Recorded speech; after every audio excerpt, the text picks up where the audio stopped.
네, 안녕하세요. 케이블자입니다. 시청하시기 전에 구독하기, 좋아요, 알람 설정 부탁을 드리겠습니다. 네, 오늘이 휴일이네요. 저는 그 시프트 워커다 보니까 그냥 스케줄에 의해서 막 돌아가면서 일을 하다 보니까 이게 휴일인지 아닌지 인식을 잘 못해요. 저처럼 뭐 의료계나 아니면 이제 그런 시프트 근무자들은 이해를 할 거예요. 왜냐면 달력을 보는 게 아니라 내 스케줄만 보고 살아가다 보니까 휴일인지 아닌지 막상 동네 나가봤을 때 왠지 동네가 좀 평온해 느낌이. 그럼 오늘 휴일인가? 그러면 휴일이더라고요. 그래서 오늘도 좀 왠지 평온한 느낌을 받았는데 결국 휴일이었네요. 그죠? 그래서 어쨌든 제가 오늘 얘기할 거는 제 의견은 아닌데 저도 요게 이제 동의를 하다 저도 굉장히 동의를 하는 부분이 있어서 말씀을 드릴게요. 왜 밴쿠버가 정말 최고의 도시인가? 뭐 거기에 관련된 이야기입니다. 대부분 여기 사시는 분들이 밴쿠버 사시는 분도 많고 밴쿠버를 또 이사 올려오시는 분도 많고 밴쿠버를 또 떠나시는 분도 있겠지만 어쨌든 여기 메간이라는 기자가 쓴 글인데 저도 뭐 충분히 공감하는 부분이 있어서 한번 얘기를 해보도록 하겠습니다. 일단 사진인데 여기가 어느 뭐 비치인지 잘 모르겠어요 제가.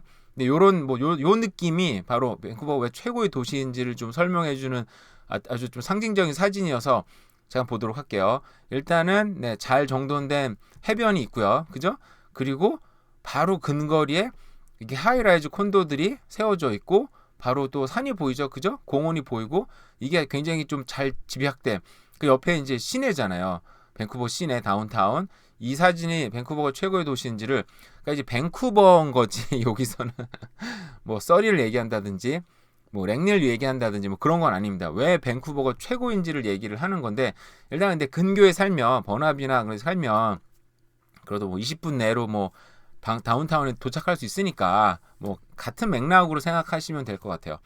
자, 밴쿠버가 최고인가? 네, 첫 번째는 자, 미네트 더 비치. 네, 1분 만에 그러니까 뭐 1, 2분 만에 뭐 저기 해변에 도착할 수 있다. 여기는 제가 볼 때는 잉글리시 베이인 것 같아요. 그죠? 얼마 전에 갔었는데 제가 옛날에 요 길을 걸으면서 여기에서 이렇게 저도 이제 유학생 때 이제 아는 사람들하고 이제 같이 걸었죠. 그러면서 너무 대단한 거예요. 이렇게 태평양이 보이고 막 유조선들, 화물선들이 막 떠다니면서 여기 사람들이 누워서 이제 여기 누워서 막 이렇게 그런 데나 백사장이 막 좋은 건 아닌데 근데 수영을 하는 사람들이 없어서 왜 수영을 안 할까 하는 사람 있긴 있는데 아주 극소수 애들만 하니까 그때는 저도 수영을 좀 해보고 싶다 이런 세계적인 그런 해변에 와가지고 근데 그 한을 제가 지금 얼마 전에 풀었어요. 20년 만에 한을 풀었는데 막상 수영을 해보니까 수영을 왜 안 하는지 알겠더라고요. 물이 정말 더러워요. 일단 너무 더럽고 그 해조류가 너무 많아요. 쓸데없는 몸에 달라붙는 해조류 있잖아요. 그러니까 기분 나쁜 해조류. 물도 좀 깨끗한 느낌도 아니고 백사장이 그렇다고 막 얇은 모래가 아니고 약간 아직도 자갈이잖아요. 뭐 한 10만 년 흘러야도 이게 모래가 되려나? 그러니까 비치가 형성이 되는 건 제가 볼 때는 하늘의 축복인데 형성은 잘 됐지만 아직은 우리가 원하는 그런 백사장이 비치는 아니라는 거. 물도 더럽고 정리가 안 돼서 해조류 너무 더럽고 주변의 사람들도 이때 무슨 여기 무슨 축제를 해가지고 좀 주변이 너무 시끄럽고 지저분하긴 했어요. 근데 여기 사시는 분들은 금방금방 가니까 뭐 그건 문제 없을 것 같긴 한데 어쨌든 아주 가까이에 이렇게 세계적인 해변을 갈 수 있다. 뭐 이런 것도 하나의 엄청난 장점이죠, 그죠? 저도 굉장히 좋아하는 부분이긴 해요. 자, 두 번째는 Close the Mountains. 여기에 뭐 크로스 마운틴인지 시모네요. 시모에도 이런 게 있었나? 약간 점프하는 이제 밴쿠버 다운타운 한눈에 내려보면서 지금 점프를 하고 있는데 사실 시내에서 그쵸 20분 30분 만에 뭐 시모라든지 그 또 다른 그로스 마운틴이라든지 휘슬러도 사실은 거의 뭐 2시간 아니면 끊잖아요. 그죠? 이런 데 갔을 수 있는 거. 제가 캘거리 살 때는 그 스키장들이 시내에 좀 있었어요. 그리고 시 외곽이 좀 있었고 그래서 아주 뭐 1시간 만에 굉장히 좋은 스키장을 갈 수 있는 것도 하나의 장점이었었는데 밴쿠버도 만만치 않다. 시내에 굉장한 시내에 다운타운 시내에 이렇게 크게 있다. 세 번째 같은 말 지금 반복하고 있는데 잠이 들겠는지. 자, 세 번째는 스탠리 파크이다. 스탠리 파크도 하나의 큰 어떤 다운타운의 최고의 장점이다. 그잖아요. 우리가 뉴욕에는 이제 센트럴 파크 있잖아요. 센트럴 파크의 큰 장점은 공원이 어마어마하지만 주변으로 또 그 교통이 너무 잘 돼 있잖아요. 지하철 막 다다닥 옆에 붙어 있으니까 가보진 않았지 지도상을 보면 그렇더라고요. 그 하이라이즈로 둘러싸여 있고 그러니까 거주와 자연과 교통과 그리고 근처에 일할 수 있는 직장이 어우러져 있는데 스탠리 파크도 다운타운에는 조금 떨어져 있긴 하지만 그래서 충분히 고려 대상이다. 그죠? 뭐 왜냐하면 그 스탠리 파크 뭐 다 아시지만 다운타운에 이제 그 직장인들이 몰려 있는 데서 뭐 거주는 여기는 안 하고 이 스탠리 파크 근처에 여기 이제 콘도들이 많이 쏠려 있잖아요. 몰려 있잖아요. 그러다 보니까 뭐 실제적으로 걸어 들어가는데 뭐 시간 많이 걸리지 않는다. 그리고 여기서 또 자전거는 잘 돼 있어가지고 쉽게 돌 수 있다. 저도 충분히 공감을 할 수 있는 부분이긴 해요. 스탠리 파크도 밴쿠버를 최고로 만드는 도시 중에 그 요소 중에 하나다. 그리고 또 다른 건 레스토랑 갤로우. 이거 무슨 뜻인지 잘 모르겠는데 어쨌든 레스토랑 좋은 레스토랑이 많죠. 색깔만 봐도 딤섬이라 그래야 되죠. 딤섬이 아주 맛있어 보이는데 색깔도 예쁘게 잘냈는데 이 안에 고기도 맛있어 보여요.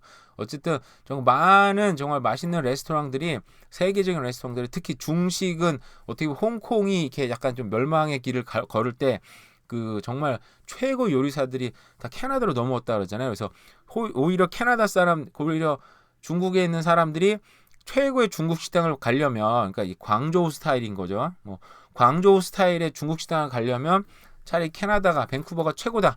그런 얘기를 들었었는데 어쨌든 이런 식으로 최고 식당들이 몰려 있다. 그리고 다운타운이 워커빌러티. 다운타운이 아주 걸을만하고 좋다. 그러니까 다운타운이 이제 엄청나게 크면 또 걸을 수가 없는데 그래도 굉장히 적당한 크기에 걸을 수 있고 그죠? 그리고 직장도 거기에 있고 뭐 쇼핑센터도 가까이 있고 다운타운에 해변도 가까이 있고 그죠? 그리고 뭐 자연도 가까이 있는 여러 가지 그리고 원만 먹으면 뭐 5분 만에 또 산을 갈 수 있는 그런 아주 다채로움이 섞여 있는 다운타운이다. 그 세 번 또 다음은 spacious apartment with view. 이게 spacious를 쓴 거 보니까 쉽게 말해서 오래된 아파트들은 공간이 좀 넓게 돼 있고 뷰가 잘 돼 있다. 근데 이것도 이제 언젠간 무너지고 새로 지으면 이제 공간이 좁아지긴 하겠죠. 근데 아까 사진에서 본 것처럼 그 해변에 있는 아파트 하이라이즈 콘도들은 정말 이게 30년 40년 막 그렇게 되는 것들이에요. 대부분. 그리고 콘도가 아니고 콘도라고 표현해야 되나? 이게 조차지에 세워진 거거든요. 조차지에 세워진 아파트 뭐죠? 땅은 주인이 정부나 시인데 그 건물만 이렇게 팔리는 거 있잖아요. 대부분 이 다운타운에 있는 특히나 여기 이제 뭐 이렇게 그 비치 옆에 있는 해변에 있는 콘도들은 대부분 그런 식이에요. 제가 지금 그 용어를 까먹었는데 조차한 뭐 100년이 조차한 거라서 이런 요소들이 밴쿠버를 최고의 도시로 만든다. 근데 이거를 들으시고 난 그렇게 생각하지 않는데 왜 그럴까? 뭐 그렇게 할 것도 많아요. 여기 댓글 한번 볼게요. 댓글 또 잘 써놨더라고요 보니까. 여기 보시면 야 너 좋은 점만 얘기하는데 나 45년 살았는데 정말 최악의 도시긴 해. 왜? 비싸니까. 너무 비싸. 여기 나오죠. 너무 비싸기도 하고 그리고 홈리스들도 많고 그리고 뭐 멘탈 일리스가 프로블럼이 너무 심하고 그리고 여기는 돈 있는 사람의 도시야. 뭐 얘기도 했죠. 그런 면도 맞아요, 진짜. 그리고 운전해 보면 이제 자동차 너무 많이 막히고 레스토랑도 많이 있다고 하지만 사 먹기가 너무 힘들어. 왜? 비싸니까. 너무 비싸서 너무 힘들다. 그래서 밴쿠버는 참 살기가 너무 쉽지 않아. 너 그거 모르지? 뭐 밴쿠버 기자라고 모르겠어요?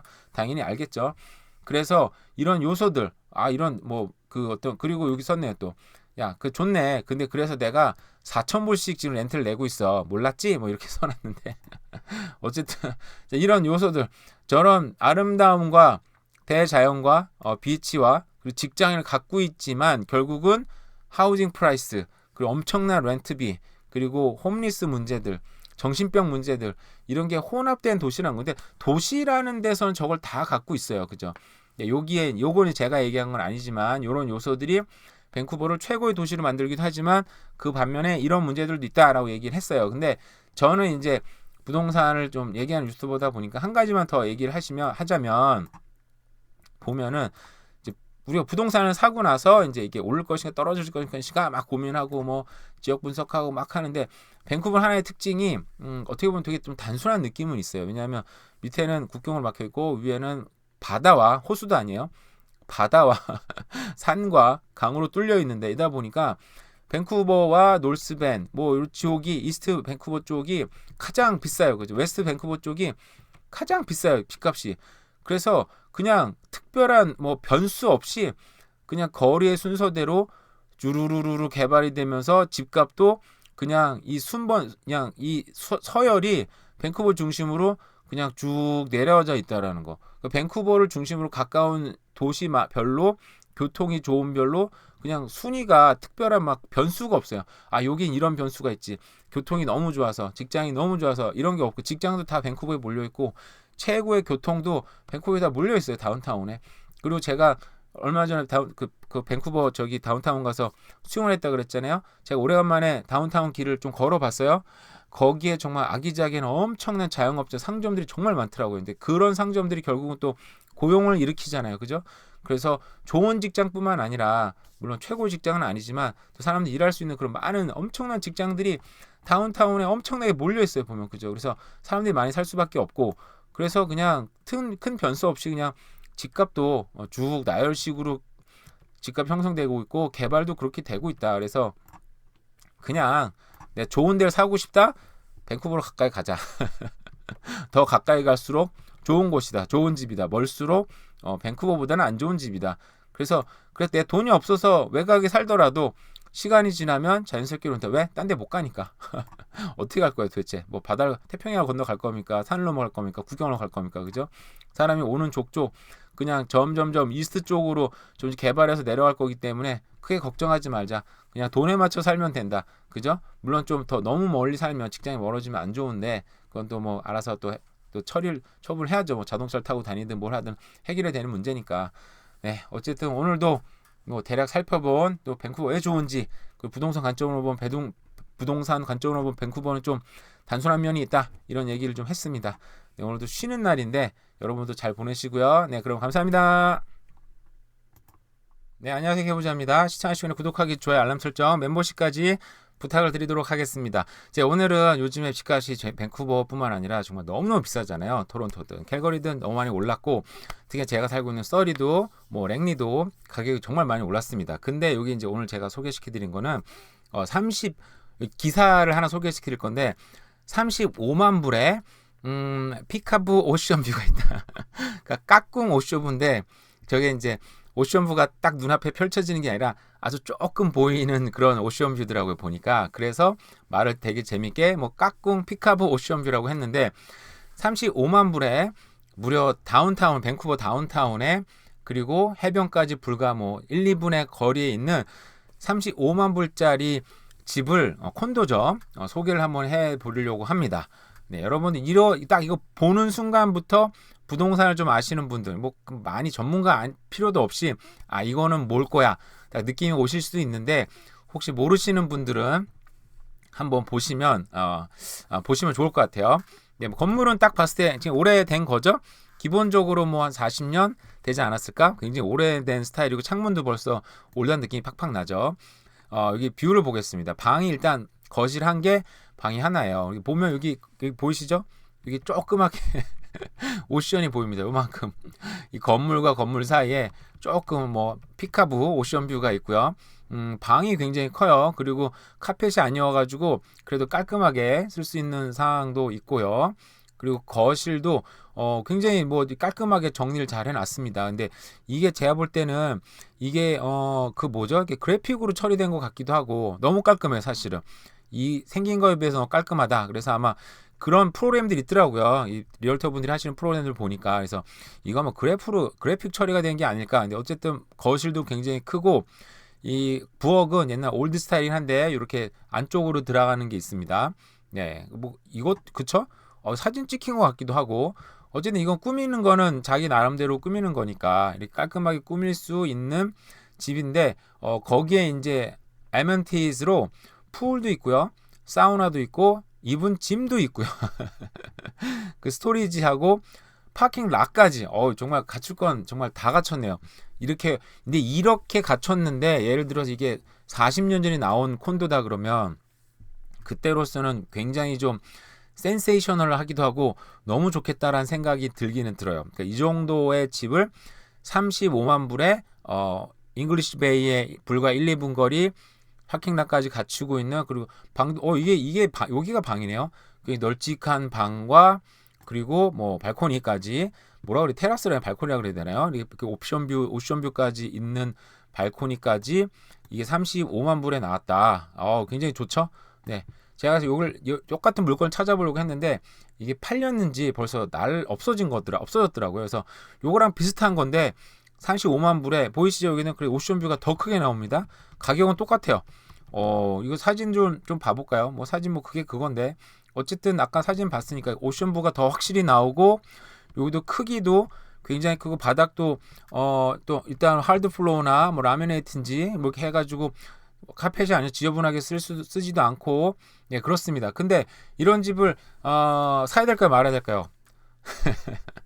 근데 결론적으로 얘기하면 그러니까 이 집을 정말 꼭 사야 되는 이유 그러니까 확실한 자기 철학이 있는 사람이 있으면은 사도 돼요. 근데 일반적인 저 같은 사람들이 사기도 쉽진 않아요. 왜냐하면 이런 집은 뭐라 그러죠? 그 모기지가 잘 나오지도 않거든요. 왜 하면 일단 기본적으로 사면은 안 되는 집이긴 합니다. 그러니까 돈이 정말 많든지 이 집을 사야 될 확실한 철학이 있든지 그런 이유가 너무너무 타당한 사람이라든지 아니면 절대 사면 안 돼요. 특히 저 같은 사람들은.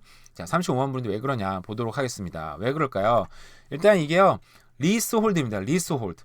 그러니까 이게 집을 완전히 자기 집이 되는 게 아니에요. 그러니까 땅 주인은 그 밴쿠버 시가 갖고 있든지 아니면 퍼스트 네이션이라든지 아니면 BC 가버먼트라든지 하여간 누군지 모르겠지만 이 정보는 이제 그 부동산 업자한테 연락을 해주시면 자세히 알 수는 있을 거예요. 이게 더 자세히 나오는 정보도 있긴 한데 제가 찾아보긴 했는데 이거 똑같은 거 찾지 못했어요. 어쨌든 이게 조차지에 세워진 건물입니다. 그러니까 이 가격은 35만 불이란 가격은요. 땅이 전혀 포함되지 않은 이 콘도 자체만 그 빌딩 위에 있는 그 콘도 자체만 사는 거예요. 그러니까 땅이 없이 사는 거니까 가격도 싸진 건지는 잘 모르겠고 근데 위치는 너무 대단한 거예요. 여기 즐기려면 혹은 렌트를 주겠다. 가격 대비 렌트만 준다 그러면 어떻게 보면 굉장히 좀 좋은 렌트 수익이 나올 수도 있는데 렌트가 되는지 안 되는지 정확하게 나오지 않았기 때문에 렌트가 되는지 안 되는지도 확인을 해야 됩니다. 꼭 주인만 들어와 사는 건물도 있잖아요. 근데 법이 바뀌어서 다 할 수 있지 않을까요? 근데 또 스트라타별로 못하게 하는 데 있긴 있더라고요, 보니까. 그걸 확실하게 좀 하셔야 될 것 같고 그 리스홀드 사면 가격이 안 올라라고 얘기하시는 분들도 있는데 실제로는 가격은 오릅니다. 여기 히스토리가 나와 있죠. 근데 물론 일반 사는 집보다 엄청 안 오르죠. 그러니까 이게 1991년도에 실면 4,000불에 샀어요. 근데 지금 이게 벌써 몇십 년 흐른 겁니까? 그죠? 이게 만약 정상적인 콘도였으면은 아마 뭐 밴쿠버 완전 다운타운 요지에 있으니까 80만 불, 90만 불? 그 너무 비싼 건가? 그 정도 하지 않을까요? 그죠? 근데 여기서 겨우 불과 뭐 40년 흘렀지만 뭐 3배 정도 올랐어요. 왜냐면 리스홀드니까 내 건물 다 갖는 게 아니니까. 그리고 중요한 게 또 뭐냐면 여기 정보가 나와 있지가 않더라고요, 보니까. 위치는 얼마나 좋으냐면 잉글리시 베이가 바로 앞에 있는데 바로 앞 건물이에요. 그러니까 여기서 그냥 뷰가 안 나오더라도 그냥 걸어 나가서 불과 뭐 제가 볼 때는 1분이면 잉글리시 베이에 바로 도달할 수 있는 정말 렌트가 되거나 에어비앤비가 밴쿠버에서 에어비앤비 굉장히 어렵더라고 보니까 텍스도 많이 때리고 빈집세까지 같이 맞는 것 같아요 보니까 정확하게 아는 분들이 저 알려주시면 좋고요. 그래서 쉽지는 않은 건데 만약에 뭐 그런 렌트 수입이 아닌 자기가 산다 확실한 이유가 있어야 되는 거예요. 그죠? 그리고 문제가 뭐냐면 여기 자세히 나오진 않는데 근데 이런 집뿐만 아니라 더 싼 집도 있어요. 여기 일단 쉐어드 런더리고 그리고 이런 집 특징이 메인테넌스 비가 엄청나게 나옵니다. 이거 보시죠? 839불 80센트. 그러니까 840불을 메인테넌스로 내야 돼요. 그 매달 이제 그 관리비로 내는 건데 이게 물론 여기에 난방, 물값, 자동차 그 파킹 관리비 다 들어가는 거라 따지고 보면 막 이게 막 도저히 낼 수 없다 이런 건 아닐 수는 있겠지만 여전히 심적인 부담이 있죠. 그죠? 그런 부담감과 그리고 렌트가 여기는 모기지가 잘 안 나옵니다.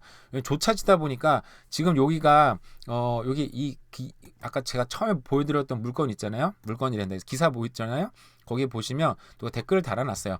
야 리스홀드가 이제 2073년까지 끝난다. 그러니까 50년 남은 거예요. 그러니까 은행 입장에서는 30년 뒤에 뭐 길게 받아야 30년인데 30년 주면은 그 리스홀드가 20년이면 끝나잖아요. 그래서 굉장히 부담을 느낄 거예요. 얘가 이때 이 문제가 생기지 않을까라는 것들. 그리고 집주인 입장에 더 문제가 뭐냐면 예를 들어서 이 집을 사서 되팔 때 뭐 10년 뒤에 판다. 그러면 리스홀드가 그 조차가 40년에 끝나는 거잖아요. 그죠? 그러면 문제가 뒤에 사는 사람이 나는 사서 되팔려면 이 조차 기간 더 짧게 끝나보다 보니까 팔기가 쉽지가 않겠죠. 그럼 문제가 뭐냐? 자기가 이 리스홀드가 끝날 때까지 이 물건을 갖고 있게 되죠. 근데 그 땅 주인이 누군지 모르지만 땅 주인이 예를 들어서 이제 더 이상 이 조차를 끝내겠습니다 하면 이 건물의 가치는 그냥 제로로 떨어집니다.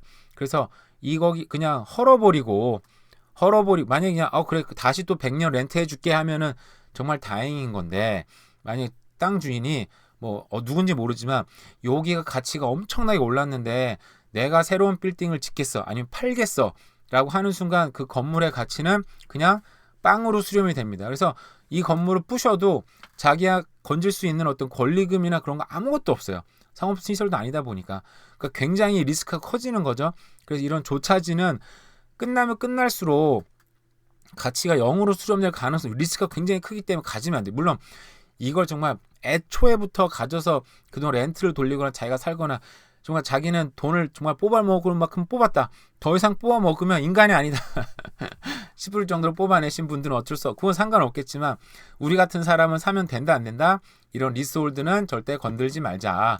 왜? 위치가 아무리 좋아도 잉글리시베이가 코앞에 있더라도 우리 절대 사면 안 된다. 물론 확실한 철학이 있는 사람, 돈이 남아 놓는 사람은 할 수도 있어요. 근데 여기가 얼마나 왜 그러냐면 똑같은 위치에 방 한 개, 거실 하나죠. 거의 비슷해요, 위치도. 근데 아까 35만 불이었죠. 여기는 29만 불에 팝니다. 이 사람들은 지금 어떻게 보면 빨리 팔아내는 게 목적일 수도 있어요. 그러다 보니까 이거 접근할 때는 너무너무 조심해야 되고, 여긴 그래도 싸네요. 709불이에요. 그러니까 여기를 만약에 예를 들어서 현찰박치기를 샀어. 근데 앞으로 조차가 50년 남았는데 따지고 보니까 내가 렌트로만 이 집에 계산해 보니까 렌트 얼라우드 하네요. 여기 렌트 얼라우드 6개월 대신에 6개월 단위로 해야 돼요. 그러니까 에어비앤비는 안 된다는 얘기죠. 단기는 안 되는 거고 파킹하우스 스토리지까지 돼 있고 너무 좋은데, 그러니까 내가 렌트를 돌렸을 때 저 가격에 50년 동안 돌려봤을 때 그 다운타운 되게 비싸잖아요. 최소한 막 2배, 3배, 4배는 뽑아먹을 수 있네. 그러면 건물이 없어져도 난 충분히 이익을 얻을 수 있으니까 난 사야지. 이런 사람들은 사도 되죠. 그러니까 그런 확실한 철학이나 확실한 니즈가 있는 사람들은 사도 되지만 나 같은 사람은 사지 말자. 그런 겁니다. 그래서 여기에 대한 자세한 정보는 또 다른 이런 류 같은 데 가서 보시면 또 다른 정보들이 많이 있어요. 그러니까 이런 것도 살펴보시고 사면 좋겠지만, 결론적으로 얘기하면 그 7거주로 자기가 사서 부동산의 어떤 시세 차이까지 얻겠다. 절대 들어가면 안 됩니다. 그러니까 부동산, 제가 오늘 얘기하는 거는 부동산 초짜들, 부동산 불인이들, 소위 말하는 분들을 위해서 이렇게 그냥 한번 다 아는 내용일 수도 있겠지만 찍어봤습니다. 네. 그러니까 리스홀드는 생각하지도 말고 건들지도 말자. 오늘의 결론입니다. 그럼 오늘 하루도 잘 보내세요. 감사합니다.